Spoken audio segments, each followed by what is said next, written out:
Well, ladies and gentlemen, happy Halloween.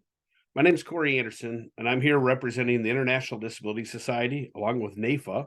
We're talking about partnering up on some of the stuff, and what better way to talk about disability insurance than when we're talking about long-term care. They kind of go hand in hand.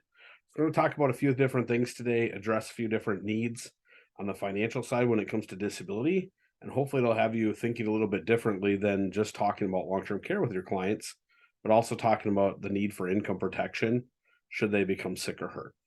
So let's dive into some of the details and kind of unpack that conversation a little bit and help you hopefully with your conversations with the clients as you work with clients day to day. So if clients are going to be in their working years, the first question I always ask, are you working because you need to or because you want to? If you're working because you need to financially, then the first thing we should be doing is making sure we protect their income. Before we talk about long-term care, before we talk about life insurance, we need to talk about the one thing that makes that whole financial plan work, and that is their ability to get up and go to work every day and make a living doing what they're specialized at. Whether they be a financial planner, make sure you protect your own self, or they're a doctor, or they're a business owner, or they're a pharmacist, or they're a farmer, you name it, let's make sure that their income's protected. 1 in 4 people entering the workforce today will become sick or hurt for 90 days or longer prior to age 65. Again, 1 in 4. So let's make sure we're protecting that should they become sick or hurt that they're taken care of. Most of the clients out there have a group plan, group disability insurance. It's not all it's cracked up to be.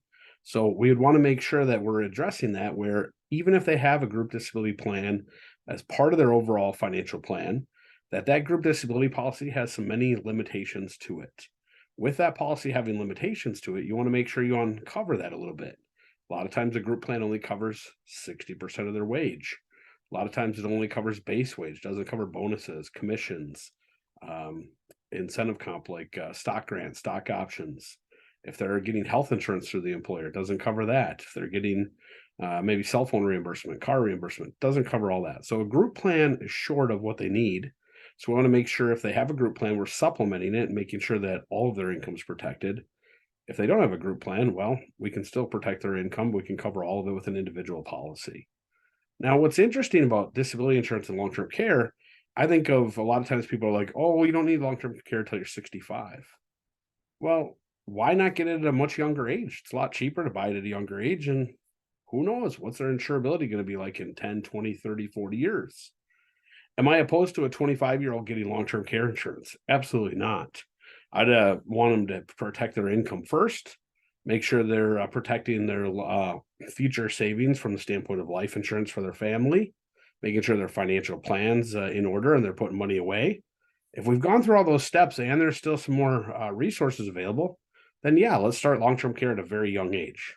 However, what do we see in reality? Most clients aren't looking at long-term care insurance till they're at least 40-something years old. Now, I want to encourage people to look at it in their 40s, not their 50s and 60s, because when you're in your 50s and 60s, guess what? Underwriting gets harder and harder. People got all these ailments that come up that they think, oh, no big deal. It's no big deal. Well, when it comes to underwriting and dealing with underwriters and risk and assessing that risk, it is a big deal. All those chronic illnesses that come up over time, we want to make sure we're addressing that at a young age when people are insurable and in their best health. So 1 in 4 people, again, entering the workforce are going to end up being out for work for 90 days or longer if they're sick or hurt. So let's protect that from the disability side. People go, well, how much is it going to cost me? Well, we have clients that pay $20 a month in premium. We have clients paying over $1,500 a month in premium. Depends on your occupation, your health, your income. If you're male or female, yep, you heard me right. If you're male or female, most states allow different pricing for males versus females. Females are more expensive for disability insurance. However, so females are more expensive, but on the reverse for life insurance. So anyways, with disability insurance, we want to address that. Now that cost, I usually like to say it's if you don't have any group disability insurance, it's going to cost probably 1 to 3% of your income to replace it.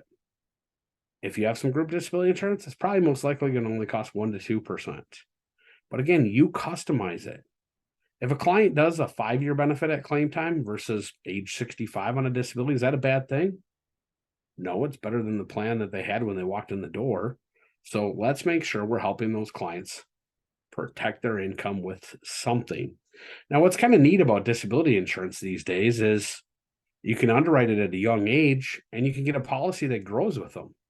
Kind of like think of on long-term care insurance. You can get them maybe they're really young and you're only getting them $100 a day. But that $100 a day, if you put the right inflation protection on it, that's going to grow each year. Heck, you might have it grow by 5% compound forever. So with disability insurance, what we can help them do is have it grow with them as their income grows. So we can underwrite them at a young age. Maybe they're fresh out of college. We get them a nice little individual plan. Maybe it's only $1,000 a month of benefit, but have a inflation or not inflation, have a rider on there where that policy will grow with them as their income goes up. And if you do it right, they actually can get that policy and never have to do medical underwriting again. And they can increase that 1,000 all the way up to $30,000 a month without ever doing another medical question. How neat is that? Heck, probably many of you on this webinar have kids that are maybe getting out of college right now, or maybe some of your clients' kids are getting out of college. Maybe it'd a great time to put a disability policy in place and make sure that their income is protected. So we've determined that a lot of people become sick or hurt before age 65. We want to make sure we protect them on the disability side. Now, with that, we also have some features on that policy that we can do that are kind of like long-term care. One of the most popular features that I see in my practice is what we call catastrophic.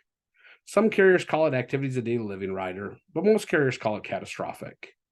I got to tell you, folks, I've been having to eat crow for over 12 years on this rider. When this rider came out many years ago, I said to one of my colleagues, this is a bunch of crap. Nobody's going to buy it. Yes, those were my words. He laughed, he chuckled. He said, Corey, it's your job to bring it to the clients. Be the consultant, see what they say. And I've been eating crow ever since. More than 70% of our clients go with catastrophic. Why? Because catastrophic provides that additional benefit if they have that worst case scenario. See, maybe we got them somewhere between 60 and 85% replacement of their income. But now when we add catastrophic, we typically can get them to 100% replacement of their income. So if they're sick or hurt, we're still funding their financial plan. And catastrophic is the long-term care type definition. So what do I mean by that? Let's unpack it. So if you have a normal disability, that's going to protect your occupation. That's for the whole benefit period. Typically, we try to protect your occupation. What catastrophic does is a more stringent definition. In order to get the additional benefit, you have to be catastrophically disabled. Most carriers define it 3 ways: the inability to do 2 activities of daily living, or cognitive impairment, or presumptive. Well, what does that mean in layman's terms? 2 activities of daily living. This morning, you woke up, you transferred out of bed, got dressed, ate breakfast, used a toilet, used a shower, and had control of bowel movements. Hopefully not in that order. But if you need assistance with 2 of those 6, they're going to pay you that additional benefit. Or if you're cognitively impaired, like stroke or Alzheimer's, or if you're presumptively disabled, loss of sight in both eyes, loss of hearing, or loss of speech, or loss of use of 2 limbs, irrecoverable, then they're going to pay you that additional monthly benefit. So think of that worst case scenario just like long-term care. However, what's neat about disability insurance is I said that's the catastrophic rider. The base policy, we're typically protecting you if you're sick or hurt and can't do the duties of your occupation. Now, again, a lot of clients will be like, well, hey, if I'm going to look at long-term care insurance, or I've already bought long-term care insurance, do I really need this catastrophic rider? Well, let's unpack that a little bit. What's the whole point of long-term care insurance? Think about it. At its core, what's the whole point of long-term care insurance? It's to pay for care. It's to make sure the care provider gets paid. What's the whole point of disability insurance? It's to make sure the person that has something happen to them gets taken care of financially and they get paid. So if you have that in place, you're replacing your income. So yes, you have your occupation protection, you have your base policy, but catastrophic is making sure that if you have a severe thing happen, we're taking care of all of your income because life just got more expensive. And then if you also have long-term care insurance, which is fantastic to have both, that's providing for the care, paying for all of the additional care because your life just got very expensive. We see a lot of clients where there's about a 20-year switchover or 15 years where we'll see from 40 to 55, maybe 45 to 60, 65 years old, depending on when they need to work till financially, where people have both disability and they'll have long-term care insurance. Let me tell you about our friend, client of mine, Chris. See, Chris came to me, was referred to me to look at disability insurance. I talked to the advisor and I said, hey, he brought up long-term care. He wants to talk about that too. He was one of the youngest clients I've ever had, purchased both disability insurance and long-term care. And it was him and his wife driving that conversation. See, the thing is they loved living on their little hobby farm that they had with a few different horses.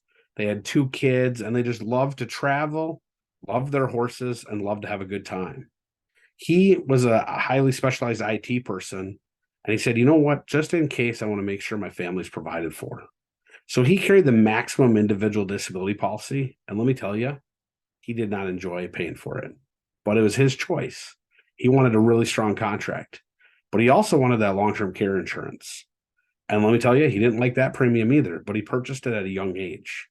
Well, in his early 40s, he got Parkinson's. Do you go back to work after Parkinson's? No. Thank the Lord he has both plans and he's getting paid on his disability policy. We don't believe it's progressed yet to a full long-term care claim, but it's going to eventually. And it's something where the good news is he has this great protection that he purchased at a very young age and did the right thing for him and his family. So to unpack it again, you had your base policy, you can add the catastrophic rider onto the individual policy. And again, the whole point of it is to replace income. The whole point of long-term care insurance is to pay for care. Now, keep in mind with all these different policies, when it comes to disability, you have a bunch of different choices. You can make it look like a Cadillac Escalade, or if some of you are old enough on this webinar to remember, a Geo Metro, or somewhere in between. I think of it as now the Cadillac Escalade or the smart car or somewhere in between. Well, what do most of our clients do? Most of them go with the Ford or Chevy. However, it's our job to talk about the Cadillac and help them understand it. Now, if you're just talking to clients about long-term care and you're skipping over the disability, you're skipping over coverage. Think of a client, before they can talk about long-term care, they need to talk about income protection if they're still working because they need to. So do you want 1A coverage or 1A and 1B? We don't just skip to 1B, the long-term care. We first need to start with protecting your income if you're working because you need to. Once we've done that, we can talk about long-term care. But that's a separate conversation from the standpoint of you need to at first make sure the most important thing is if they're sick or hurt, that their financial plan is taken care of if they're working because they need to. And stress the word need. Need to, so that they'd have zero lifestyle change. I've never met one of our disabled clients that wanted to cut back on their life. They still want to travel the globe. They still want to date their spouse. They still want to do all the fun, different things out there. And oh, by the way, life probably got more expensive for most of them because now they're going to the doctor more and they lost their group medical and bills are starting to pile up. So in the end, make sure we first protect their income and then we start talking about long-term care. I want to say a shout out to NAIFA. Appreciate you. And we look forward to partnering with the International Disability Society as well moving forward some. Thank you to all of you and have a happy Halloween.